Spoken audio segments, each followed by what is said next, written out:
Yeah, dude, quality on this is gonna fucking suck. Most of my money I've made has been through commissions for my art. I think I started taking commissions when I was like 11 or 12. And at first, of course, it was just, my close friends who would give me like $2 to draw their sonas or whatever, but it made me feel good about myself.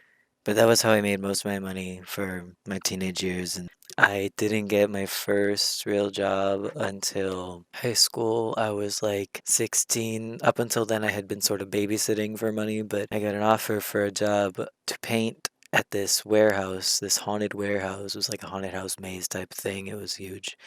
And they wanted me to paint this like black light section. It was going to be a hallway full of like giant murals of art that was going to glow under the black light. And you wear these special 3D glasses and it looks like it's jumping out at you. It was really fucking cool. And it was a really cool opportunity.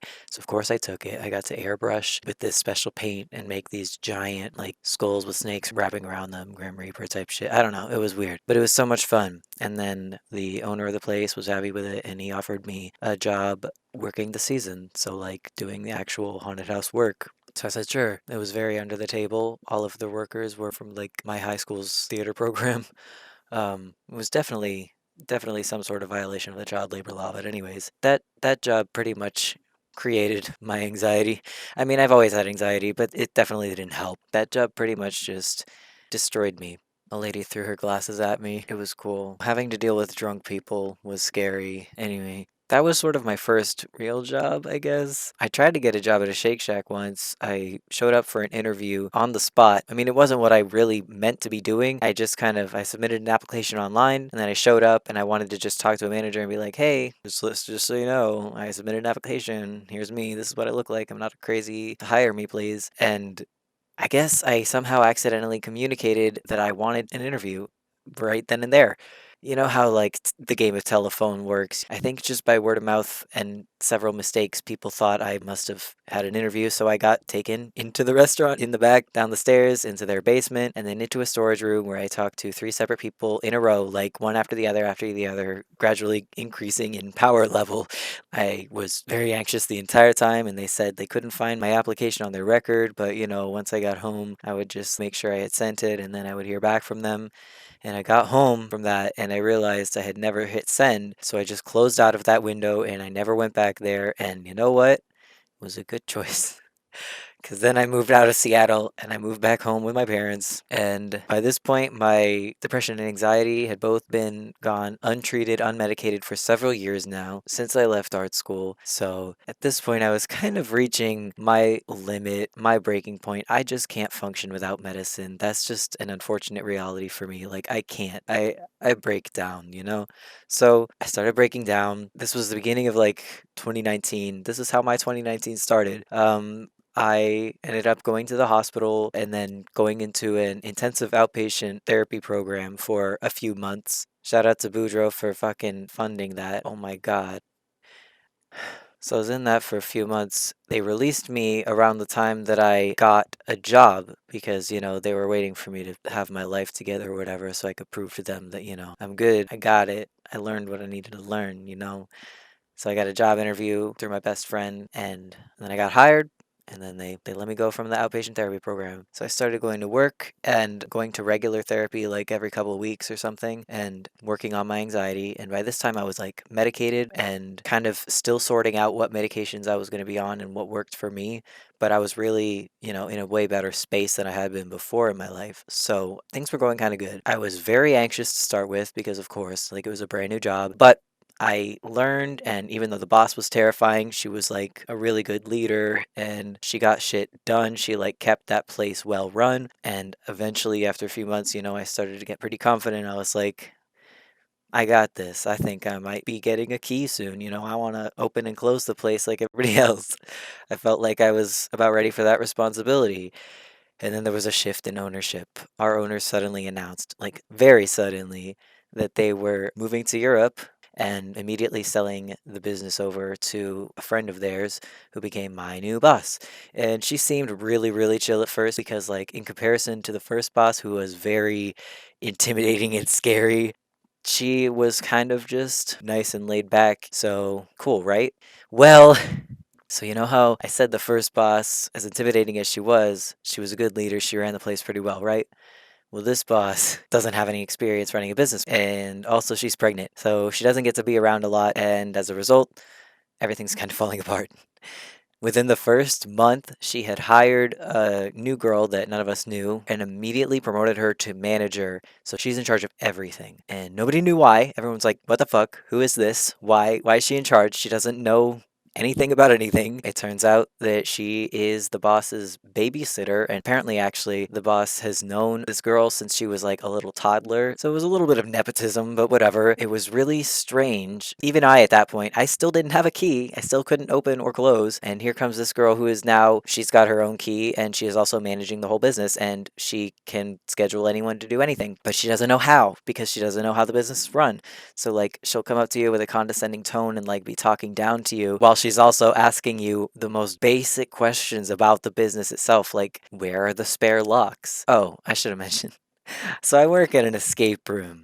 If you've never done one of those before, you don't know what it is. It's like we lock you in a room for an hour and you gotta solve a bunch of puzzles and unlock a bunch of shit until you can escape it within an hour. Like, that's the goal. It's a really fun job, I'll be honest. I like it. But it's gotten a lot more stressful recently. There was a lot of promises made at the beginning with the initial switch. You know, things were going to get better. We were going to get snacks in the back so we wouldn't have to keep stealing candy anymore.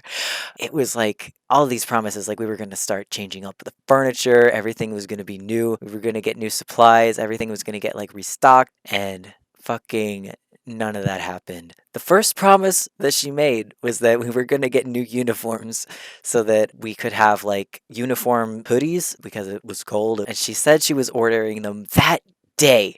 That was in October. It is currently March.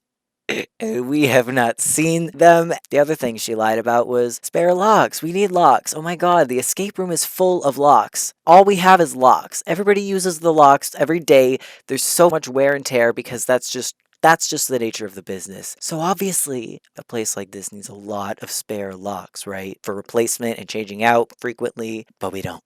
We have run out. We've run out of the locks that we need. So now when things break, when people reset locks by accident, and then we suddenly have a lock that we cannot use anymore because nobody knows the fucking password to it, we have to break it, and then we just have to fucking adapt. We have to make shit up on the spot. One of the promises she made was that she was going to overhaul our storage room. She was going to throw everything away. We had supplies back there that was like craft supplies, prop supplies, backups for everything. Basically anything that you would need to, like, I don't know, make shit or like replace things in rooms. So her first promise was that she was going to get better shit. So she got rid of all that shit and then she never got better shit.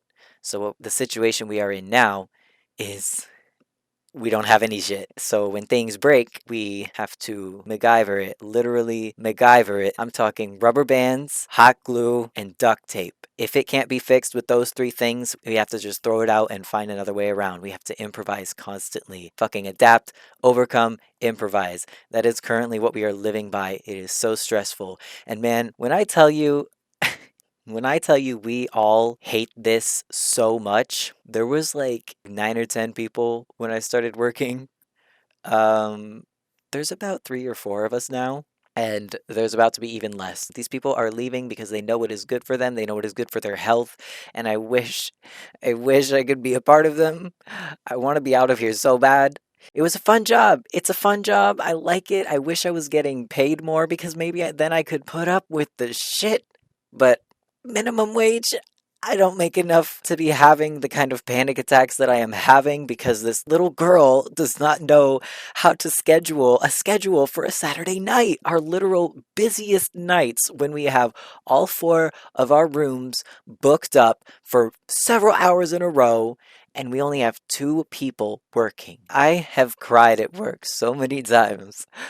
I just wish it wasn't as stressful as it is. I wish it was well managed. I wish it was well stocked. I wish we got anything resupplied when we asked for it. We've been out of fucking paper towels in the bathroom for months. We ran out of hand towels. We started using paper towel rolls. We ran out of all of the paper towel rolls in the business. And now we are down to using party napkins. And wait till you hear this part. We haven't had Lysol wipes for months. This used to be a regular part of our cleaning process was Lysol wipe everything down. The door handles, the handles to all the drawers and the desks, of course all the fucking locks, all the props, everything that people are going to be touching would get wiped down with antibacterial wipes. We ran out of those so fucking long ago, and we have been telling this manager, we've been telling the boss, we have been letting them know that we are out of this shit and we need it and we would like some more because we would like to be cleaning because this is our job and we don't want people getting sick and we also don't want ourselves getting sick. Everybody at work, here's the thing. Everybody that I work with has gotten sick so fucking much. We all get sick incredibly frequently because we have everybody of every age range coming into that place, putting their hands on fucking everything, and then it's our job to go in after them, after every group, and put our hands on everything they just put all their hands on, breathing in all their air. If somebody goes in there with some germs, we are inhaling it. That's that. I've had like 3 hardcore fevers, a flu, so you might know where I'm going with this because there's a certain virus going around. I don't know if you've heard about it. It's called the corona. It's an epidemic and we still don't have the wipes, and now even if we wanted to, we couldn't because they are sold out fucking everywhere because people are panic buying. So even if we wanted to sanitize shit, we can't now. And oh, the funniest thing happened last weekend. Our boss, she texted us and said she wanted us to videotape ourselves sanitizing the workplace so that she could put it on social media to tell people, like, don't be afraid to come down here. I know you're all afraid of corona, but come on down, have fun. We're safe here. But we still didn't have the wipes. We just had to act like we were sanitizing it on video. I've had to lie to customers. People will come in and be like, oh, I imagine you guys are sanitizing everything down between games, right? And I just go, uh-huh, yeah. Bro, if there's an outbreak in my town, no doubt, no fucking doubt in my mind, it's gonna start with us. So, once my boss inevitably finds this video because she is a social media fucking wizard, when she inevitably finds this video, I'll probably be fired or in trouble or something and I'll lose my job. And that's where you come in. You can help me out here, bro, because look, you know what? I've been waiting all my life. I'll say it. I'll be waiting all my fucking life for this opportunity. And you know you would take it too, alright? The opportunity to have your own persona as a stuffed animal. Alright, so I got Yagi made as a plush. So this campaign is kicking off April 10th with Makeship. If starting April 10th for 2 weeks, in those 2 weeks, we can get at least 500 people to pre-order a Yagi plush. These things will go into production and everybody who ordered one will get one. But if we don't reach 500, then they don't go into production, everybody just gets refunded and nothing happens and I will be sad and jobless probably. Whatever. Anyways, I'm excited. I'm really fucking excited. I've been dreaming about this, bro, and it's coming true. And now you can also have a little purple goat in his little green undies sitting on your bed or your shelf or your whatever, staring at you with those big round eyes. Oh, he's so stupid and fat. I love him. Oh my god. Don't you want one? Please, please, if you have any pity in your soul, or if you need any chaotic goats to destroy your life, please buy this thing. They're going to be like $25 each, but I got a 10% discount code that I'll put in the description. I think it's Scotch10, and there's also going to be a $5 discount code that is hidden somewhere in this video for you to find. So good luck with that, and if you do find it, don't just leave it in the comments. That's rude. That's spoiling it. That's ruining all the fun. You gotta let people find it for themselves. It's like a treasure hunt, and then you get a $5 off. Anyway, please buy the thing. Because I'm definitely gonna get fired. Thanks for checking out my YouTube channel as always. Oh shit, now it's time for the special thanks song. It's all improv, but you could sing along. It's Pablo and Kim from the Makeshift team. Numero Boudreaux and Chase. Yeah, you know what I mean. Here's my patrons. Oh shit, man, this list is too fast. I do not know how I will ever last, but if you want to join them, just give me $1. Next time I make a video, you will also get a holler. Holy shit.